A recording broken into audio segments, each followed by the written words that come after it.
Қайырлы күн аналар, менің YouTube каналыма қош келдіңіздер. Маған подписаться етіп, лайк басуды ұмытпаңыздар.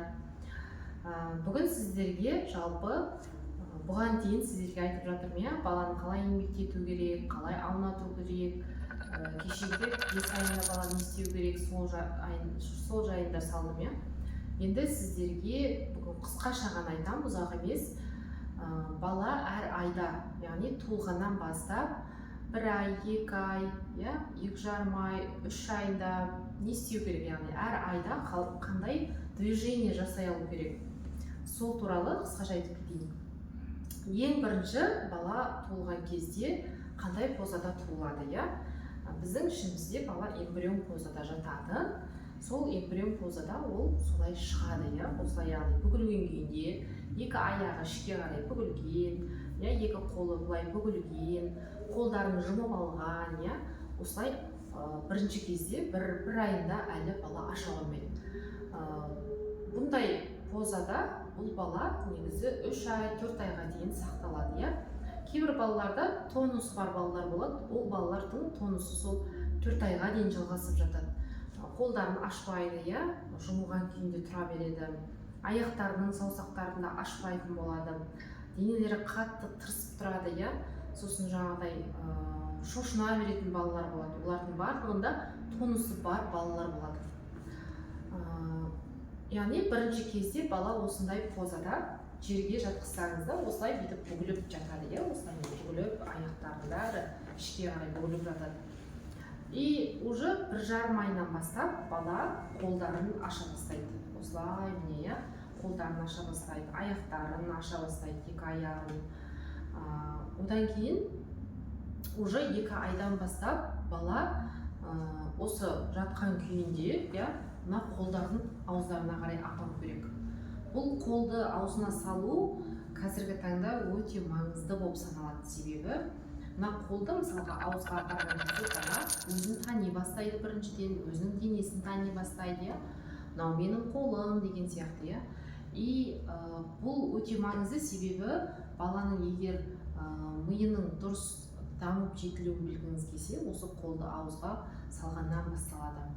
Міне қараңыздар, егер де бала қолын тек қана бір жаңағы саусақтарын, мысалға оң жақ болса оң жақ, сол жақ болса сол жақ, егер бір жақты ғана бүйтіп сұра беретін болса, онда балада кривошея пайда болады.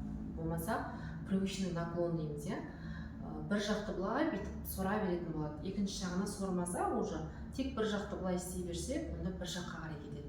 Сол үшін, егер сіздің балаңыз тек бір жақты сұра беретін болса, сіз екінші жағында үйретіңіз, екінші қолын да былай беріп көріңіз. Не себепті ол бала салмайды, салмайтын себебі мүмкін ол балада мынау артқы бұлшық еттерінде, яғни спазм болуы мүмкін. Гипертонус балаларда міндетті түрде болады ол. Оларға біз бастапқы мысалға 1 ай, 2 айға толғанша, яғни бала 5 килограммға келем дегенше оларды тек сипалай беру керексіздер. Сипалап, легкий движение жасап, тек қана сипалау арқылы оны жазуға болады. Яғни тырысқан бұлшық еттерін біз жаңағыдай жазу, сипалау арқылы, оны уқалау арқылы біз кетіретін боламыз. Мүмкін сол тонустан бала екінші қолын алмайды, кейбір балалар келеді мысалға, тек бір жақты ғана сорып жатады, и мойны да осылай қисайып қалады. Мына жаққа қараймесе қарай алмайды, себебі уже мына жақ жібермейді, бұрайын десе бұра алмайды, уже қисайып әбден бір жаққа қарай үйретіп қалған. Енді кеттік ары қарай, бұл тема енді үлкен тема, алдағы уақытта тағы айтамын. Енді бала 2 айда қолын аузына салды, и мынау аяғын мысалға көтеру керек, ол бала аяғын көтеру керек, мына кіндік тұсына келтіру керек. Аяғын өстіп кіндік тұсына. Егер де бала аяғын кіндік тұсына келтіре алмай жатса, тек қана осылай аяғы жерде мысалға жатқан күйінде жата беретін болса, онда ол баланың керісінше тонусы төмен деген сөз, яғни балада артық движение жоқ, яғни оның мышцалары, бұлшық еттері слабый деген сөз. Сондықтан осының барлығын сіздер байқау керексіздер, істей алу керек нормадағы қандай, және нормаға қарай біздер бала істеп жатыр ма істемей жатыр ма соны байқаймыз. Оны біз бала келген кезде, бізге приемға келген кезде диагностика жасап соның бәрін қарайтын боламыз. Ары қарай кеттік. Енді 3 айда не істейді? 3 айда уже бала ішпен жатып басын еркін көтере алады. Басын уже ұзақ уақытқа дейін көтере алады. 5 минут, 10 минут, 15 минут, я. Ол ішпен жатуды ұзақ қылу үшін, ұзағынан бала жату үшін біз анау роддомнан келді ма бала, я, 4 күннен кейін мысалға келеді үйге, ішпен жатуды үйретеміз. Секундтан бастаймыз бірінші, я. Жатқызып көреміз. Бала жылап кетсе, қайтадан аламыз, қайтадан жатқызып көреміз, я. Сөйтіп, жай баланы үйрету керек. Балам жатпайды деген сөзді қою керек, я. Баланың ыңғайына қарай көне берсеңіздер, бала жатпайды ол. Қолыңызға алып жүре берсеңіз, соған үйренеді, бірақ ол балаға ертең кері әсерін тигізеді. Менде бір бала болды, мамасы, папасы екеуі бірге 7 айға дейін баланы қолда ұстап жүре берген. Енді қараңыздар, 7 айға дейін баланы ұстап жүре берсе, ол жерге жатып көрмеген, ішпен де жата алмайды, я. Қолын тірей алмайды, ішпен жатса жылайды, я. И одан кейін ол балада уже ешқандай қимыл болмағаннан кейін, бала егер жерге жатпаса, ол қимылдауды білмейді, ол үйрене алмайды. Сондықтан ішпен жатудың ең маңыздысы сол. Егер балаңыз дұрыс дамысын, аяқ қолдары дұрыс дамысын, қимылдары дұрыс болсын десеңіз, ішпен жатқызуды балаңызға өзіңіз үйрету керексіз. Оны бала өздігінен үйренбейді. Баланы қалай біз направить етеміз, қалай оған көрсетеміз, ол солай істейді, болды қайталайды. Айтады ғой, мысалға, баланы тәрбиелеудің қажеті жоқ, сіз не істейсіз, соны ол істейді қайталап. Сондықтан тіпті мысалға балаңыз еңбектемей жатса, оған сіз көрсетсеңіз, міне былай еңбектейді деп көрсетсеңіз, бала еңбектеп кетеді соған қарап. Себебі баланың жаңағыдай памяті да күшті, олардың қабылдауы да күшті. Бала кезде, кішкентай кезінде барлығын тез қағып алады. Одан кейін міне, яғни мына 2 шынтақты қоя алу керек міндетті түрде. Ол неден шығады шынтақты қою? Баланы ішпен жатқызған күннен бастап сіз үйретесіз. Міне 2 шынтақты қойдырасыз. Былай шынтағын қоймай, егер былай саусағымен былай тіреп алатын болса, онда балада тонус бар деген сөз. Ол тонусты кетіру үшін біздер өзімізде құпия техникалар бар. Солардың барлығын біз жасай отырып, баланың тонусын түсіреміз және оны үйретеміз. Қараңыздар, баланы просто шынтаққа арқасындағы бірінші тонусын түсіріп аламыз. Тонусын түсіріп алғаннан кейін барып, жаңағыдай массажын жасаймыз, расслабляющий массажын жасап, сосын барып біздер шынтаққа қоюды үйретеміз. Міне қараңыздар, 2 қолды бұлай қоясыздар и мына жері бар ғой, міне мына жерді өзіңізге қарай тартасыз. Сіз арқа жағында тұрасыз ғой, өзіңізге қарай тартасыз и сәл чуть көтересіз. Аяқты көтеріп, түсіріп, көтеріп, түсіріп. Сол кезде бала бір 3 күн, 4 күннің ішінде уже бала үйренеді соған. Солай шынтағын қоямыз. Ол неге керек бізге, шынтағын қою?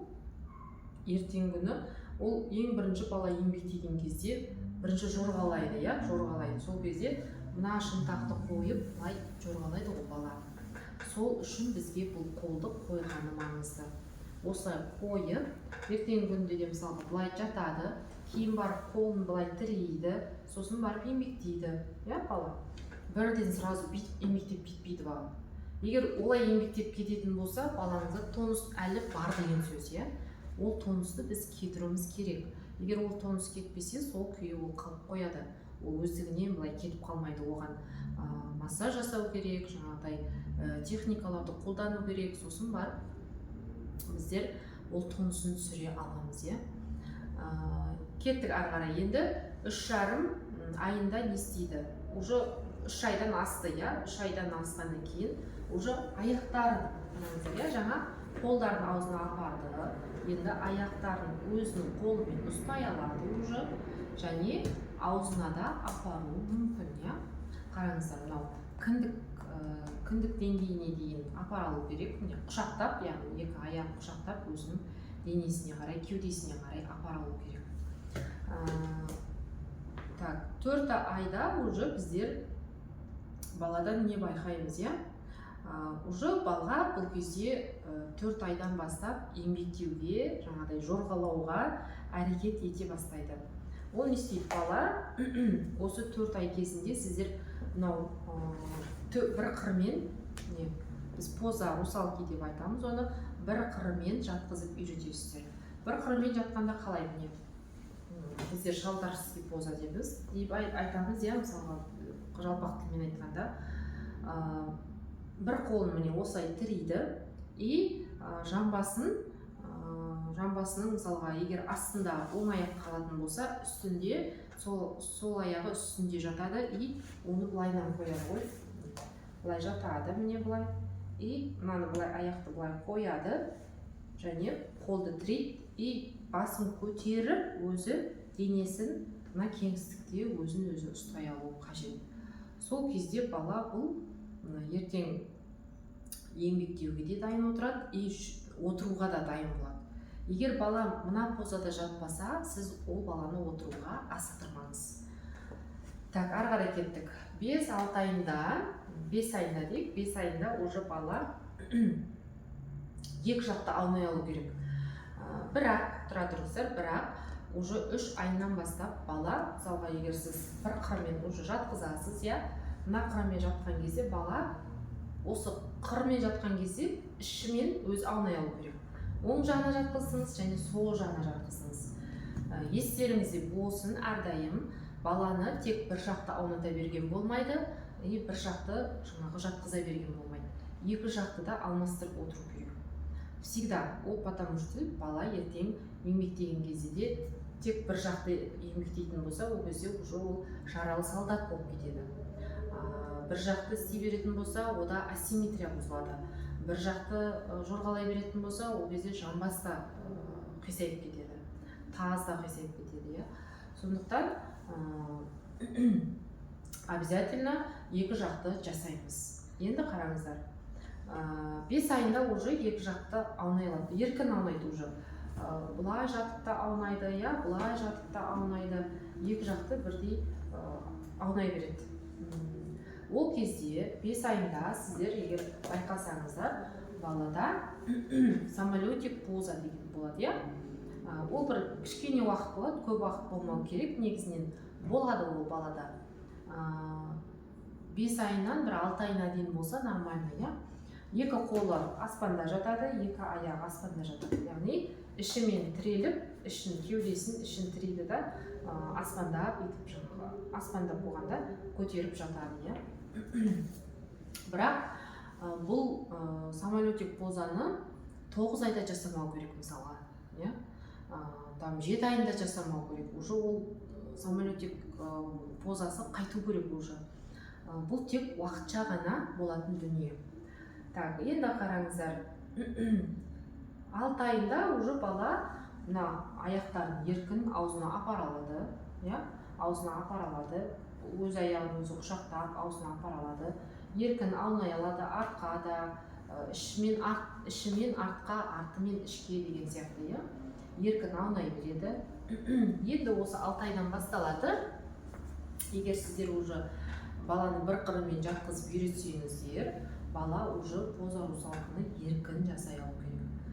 Поза русалкада бала уже жасады, мысалға қолын бүйтіп қолын тіреді, одан кейін уже бала жайлап былай тұра бастайды, и мына екінші қолын тірейді, сөйтеді да бала отыруға дайындалады. И сөйтіп сразу отырып кетпейді, ол кезде отырып кетпейді. Бірінші кезде дайындық болады, бір құйрығымен отыра алатын болады, бір құйрығымен полностью емес, сондықтан бұл кезде тек дайындық сатысынан өтеді. Так, 7 айында уже толық бала аяқтарын аузына апарып, еркін апара алатын болады. Енді қараңыздар, 7 айын айттық. 7 айынан бастап, айтпақшы, 7 айынан бастап уже бала еңбектеуге дайындалады. Еңбектеуге дайындалғанда қалай? Ең бірінші жаңағыдай поза русалкада бала жатады, былайынан бүйтіп тұрады, и сөйтіп екінші қолын былай қояды, и осы опораға тұрғаннан кейін бала болды, уже сразу еңбектеп кетпейді. Сіздер ойламаңыздар, бала мысалға неге еңбектемей, 7 айлық балалар мысалы 7 айда келіп жатады, балам әлі еңбектемей жатыр деп та, оны ол жерде қорқатын ештеңесі жоқ, себебі бала әлі дайындық үстінде. Әр бала негізі индивидуальный, әр бала әр уақытта еңбектейді. Менің өзімнің балам мысалы 6 айында еңбектеп кетті. Кейбір бала 7 айда, кейбір бала 8 айда, енді бірақ 9-10 айға дейін еңбектеп үлгеру керек, еңбектеп кету керек, уже 10 айдан ары қарай еңбектемесе, уже қорқуға болады. Енді қараңыздар, бала еңбектердің алдында на четвереньке тұрады, тізесімен, екі қолымен, и сөйтіп бір орында качаться етеді. Бір орында качаться етеді. Бұлай качаться етуді бала 1 ай жасауы мүмкін. Әр балада әрқалай 1 ай жасауы мүмкін. Сосын барып ары қарай уже уверенно болады да, өзіне уже качаться етіп үйренеді, мен тұра алады екен ғой осылай деп ойлайды да, и одан кейін уже жайлап ары қарай былай жаңағыдай әрекет ете бастайды. Енді қараңыздар, 8-9 айында уже 9 айда бала отырады. Уже 8 айынан бастап, бағана айттым, 7 айында уже дайындалады бала отыруға жайлап бір құйрығымен, одан кейін барып отырады. Так, қараңыздар, бала бірінші еңбектейді, негізі дұрысы да бірінші еңбектеу керек, одан кейін барып отыру керек. Себебі бұл жамбастарының барлығы дұрыс дамып, қан айналымы дұрыс жақсы жүргеннен кейін барып бала отырса, балада ешқандай белге нагрузка түспейді, сколиоз болмайды, бүкір арқа болмайды. Болашақта мысалға балаға грыжа, протрузия деген сияқты аурулар оларға жаңағыдай не грозит. Сондықтан баланы уже 8-9 айында отырғызуға болады. Ары қарай уже бала жайлап жағалай бастайды, жағалап тұрғысы келеді. Тұрғанда да бала сразу тұрмайды. Бірінші қолын қояды и аяғымен тіреп тұрады. Мысалы, жол қарап жатыр дейміз ғой, біз жол қарап жатқан сияқты қылып осылай тұрады. Мысалы, қолын тіреп тұрады и аяғын тіреп тұрады, осылай тұрады бірінші. Осылай тұрып көреді бала. Өзіне қашан уверен болғанша осылай тұрады. И сөйтеді да бірдеңе ұстайтын бір нәрсе болса, соған ұстап, былай жайлап тұрады. Одан кейін жағалайды, біраз жағалау мүмкін, 1-2 ай. Сөйтіп жағалағаннан кейін бар бала бір күні өзін-өзі ұстай алатындай бір неде тұрады. 5 секунд басында, 5 секунд, 6 секунд өздеріңіз санап көріңіздер, көбейте береді, күннен күнге көбейтеді уже бала. Мен тұра алады екен ғой дейді да, тұрып көреді бірінші. Бірінші кезде құлауы мүмкін, қайта-қайта құлап қалуы мүмкін, оған жаңағы қорқудың қажеті жоқ. Тұрады бірінші, и сөйтеді да уже күнде бір минутта, секундтағы боса береді былай айтқанда. Секундтан бастады, 5 секунд, 6 секунд, 10 секунд, одан кейін уже ары қарай 1 минутқа дейін тұра алатын болады. Уже бала 1 минуттай уже тұра алса, болды, ары қарай уверенно уже жүре бастайды бала.